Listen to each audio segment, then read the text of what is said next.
Hello, welcome to Urania Universe. In this video, I will be talking a bit about Imbolc. I will be sharing some information on the astronomy, astrology, and spiritual correspondences of this day. So I really hope that this will be supportive for you in your ritual practice or however you intend to observe this day of the year. In addition, this will be one of 8 videos that I will be sharing on the 8 Sabbats or quarter and cross quarter days, in which I will just give again this brief information so that you can utilize it in whatever way you know is best for you. So thanks for tuning in. And of course, if you like this video, please subscribe to my channel or share this with others. And I would love to hear your experiences or your thoughts and just the insight you have on these particular days of the year. So what is Imbolc? Imbolc is one of the 8 Sabbats that compose the Wheel of the Year. And the Wheel of the Year is essentially the pagan calendar in which the pagan tradition observes or showcases the 8 significant points that the sun makes as we travel along the sun or orbit the sun in that yearly cycle. And these 8 significant points also correspond to the seasonal changes we experience here in the Northern Hemisphere. And then you can flip that or invert that, and that's the seasonal changes that you experience in the Southern Hemisphere. So Imbolc specifically is the halfway point between December solstice and March equinox. This halfway point marks the peak of winter, right? So it's the culmination of the winter season, but then it's also considered to be the initiation of spring, and of course from the Northern Hemisphere. And so Imbolc in itself specifically is the point in which the essence of spring, the essence of renewal and fertility comes forth or is present. And so this is a time of year where we begin to see budding on the trees. Of course, there's more light as the days are getting longer a little bit by little bits. And then we're also seeing, or hearing even the birds singing more. So it's just this essence of spring renewal and more light coming through is essentially the significance of this year. And Imbolc in itself, or the origins of even the term Imbolc, stem back to Old Irish. And that Old Irish significance or correspondence is that this is the time of year in which the sheep begin to lactate, their udders full of milk. And so therefore, Imbolc refers to in the belly. And so there is this reference or symbolism of something not quite being birthed yet, but it's in process, like it's growing within the womb, and there's signs that a birthing is coming. And so this is significant for this particular time of the year. And Imbolc is usually observed between February 1st and February 2nd. Traditionally, it's the evening of February 1st to the evening of February 2nd. And I'll talk about some rituals or how you may observe this day, and even in more of a modern sense. Well, with Imbolc, it can also fall as late as February 3rd and February 4th, which I'll show or share how to find that exact date if you're curious to know where exactly or when this moment in time is exactly for you in your location. The astronomy of Imbolc, which is really important if you want to understand the global experience and the Earth experience of observing this particular day. So again, Imbolc is one of 8 of the significant points that the sun makes as we cycle around the sun in that yearly orbit. And this is really a sun-Earth relationship here. And so Imbolc specifically is a cross-quarter day. And I'll talk about that in a second, but I want to first just briefly explain a quarter day. As there are 4 quarter days or 4 quarter points that the sun makes from our perspective here on Earth. And those 4 points, those 4 quarter points, are essentially the cardinal direction, or they correspond to the cardinal direction. So we have south, east, north, west, and these correspond to the tropics and the points on the equator. And so south, when the sun is at its most southern point, from our perspective, from a global perspective. So the most southern point is essentially the point in which the sun is the most southern point that the sun shines directly over the surface of Earth, right? Like directly overhead. And that point is the Tropic of Capricorn. And that is roughly about 23.5 degrees of Capricorn. This is the southern direction. This is the cardinal southern point, Tropic of Capricorn.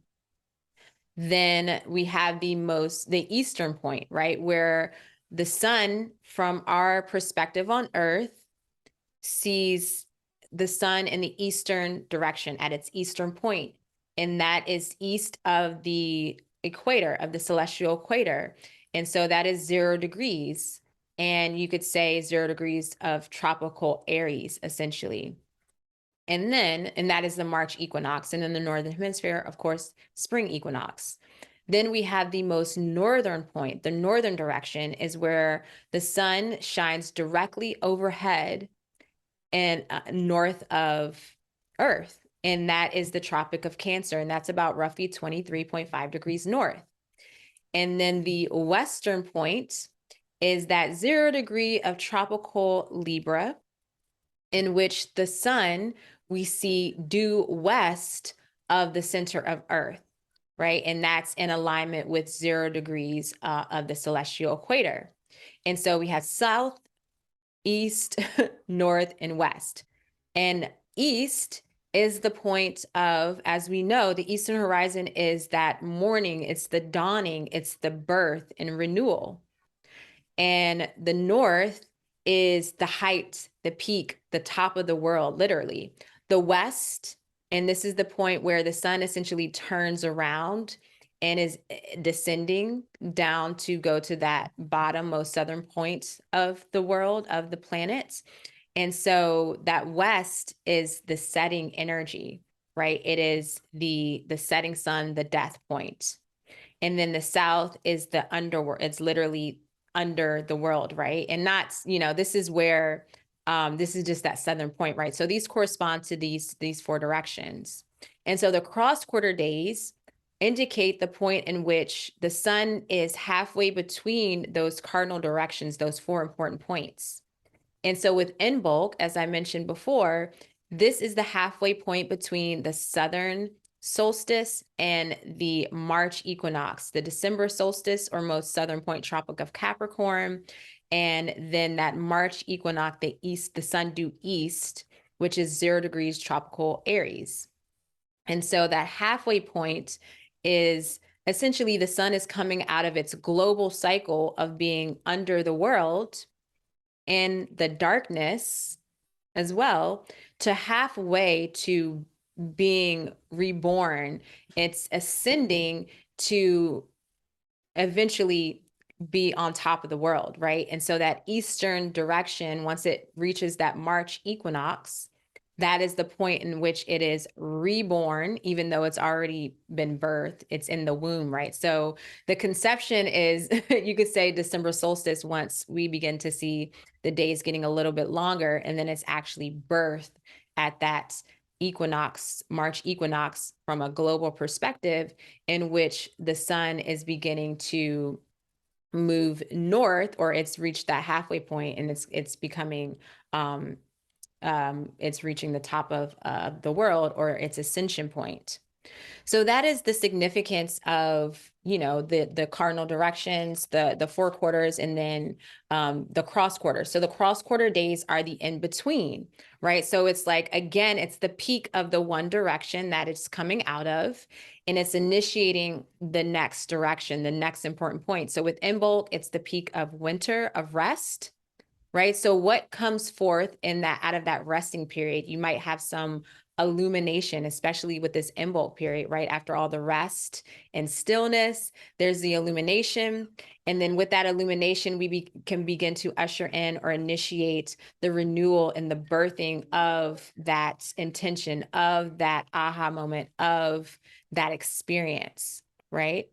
So that is the astronomy of Imbolc. All right, now how do we observe Imbolc in ritual?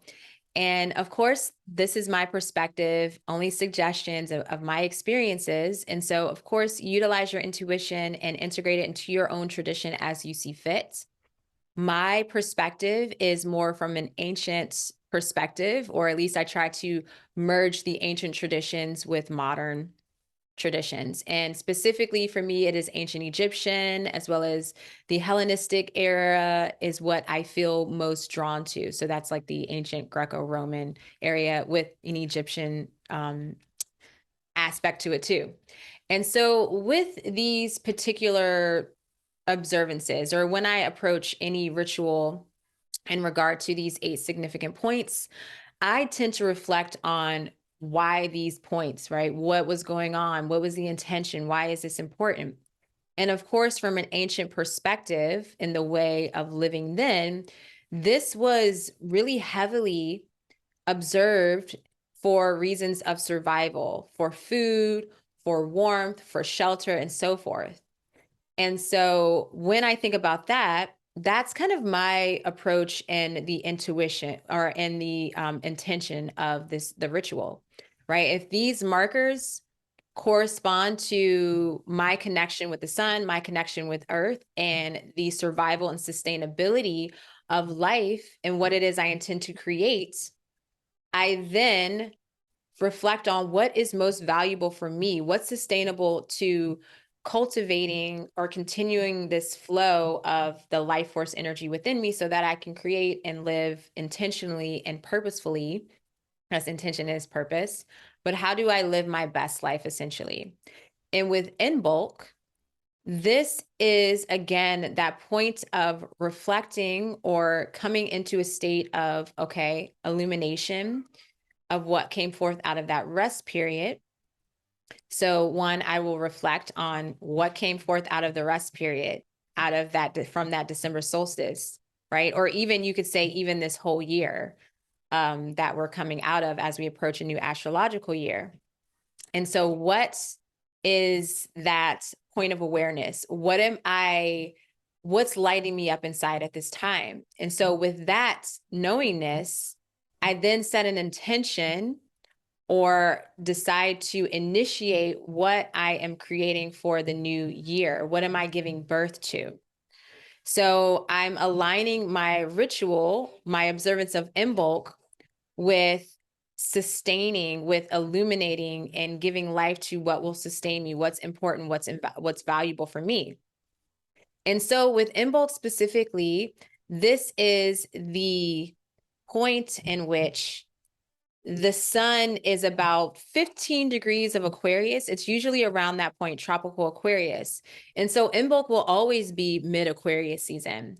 And so when you think about even Aquarius season, there's that element of fixed consciousness. And so especially right now, as I'm doing this in 2023, that is definitely a major theme of these belief systems. What is limiting me in my awareness? What are my limiting beliefs or limiting thoughts that are creating resistance and giving birth to what I intend to create, this intention for the new year?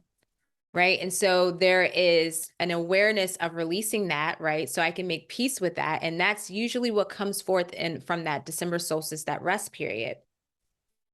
And with that awareness, I can dismiss, you can do this in ritual, dismiss that belief system or bring it into the light and nurture it and, understand that it's there to protect you, but it no longer needs to protect you. Right. So you can release that. And then candle magic, candle spell work is super, super powerful and potent during Imbolc, right? Because we're thinking about more light. We're giving light to this new intention. That light is that illumination, that inspiration to birth this new intention, right? What it is you're bringing in.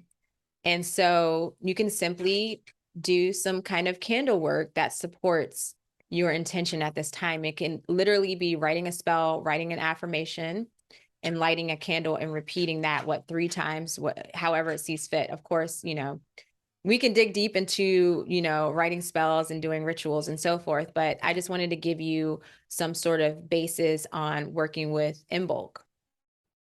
And when I think about the spring energy coming in, or even the next 2 seasons, right? So we have Pisces season, tropical Pisces, and then moving into Aries, which is the birthing. Tropical Pisces is that dissolving, right? So again, dissolving the limitations, dissolving the boundaries, the resistance, and dreaming, bringing forth the dreams and the aspiration, right? And with that energy, we can begin to create, we can utilize Aquarius energy to create some sort of blueprint, right? And giving light and illumination to the blueprint. So I just want to share the correspondences for Imbolc here. So of course, we have the sun and the lengthening of the days, warmth, light, bringing life. The candle, of course, that's important for the spark of life, creativity. The fire, you have physical transformation, the warming, the rebirth, the passion. And then the water is important too. And especially when we think about Aquarius energy of that archetype, it's the water bearer, but that water isn't necessarily like actual water. It's the gnosis, it's the memory, it's the light, right? So when you break down memory, it breaks down to Mem and Ori, and these are Hebrew origins. I talked about this before. I wish I had my notes, but you break that down, and Mem is liquid and Ori is light. So we have liquid light, that memory. So what about that divine memory, that divine connection to that intelligence, that inspiration, right? So water gazing, maybe having a crystal bowl of water and then looking at that and gazing into that and speaking your affirmation could be really powerful. And then the broom, of course, for cleansing. And then Bridget's cross, which I didn't mention about Bridget. It's also, Imbolc is also referred to as Bridget's day or Candlemas. And so again, that's the fertility, that's the bringing in more light. And so if you want to find out the exact day that Imbolc is for you and your location, you can check out Solar Events Calculator. And I'll put the link for that in the description of the video. And that will give you the exact time and day in your location where the sun reaches this cross quarter day, this cross quarter point. And for you guys that are watching this in 2023, the actual point in time that this happens is on February 3rd at 9:43 p.m. Eastern Standard Time. Okay, awesome. So I hope this was helpful. Thank you for watching. And again, please comment and share your experience or your thoughts here. And I will be doing 7 more of these for each of the Sabbats, or 1 for each of the following Sabbats. And hopefully I'll be able to integrate some sort of live stellarium showcasing, you know, the sun and earth and all of that stuff and where it is at these particular times. So definitely stay tuned and subscribe and hit that notification bell for updates. And again, thank you so much and happy, blessed Imbolc to you.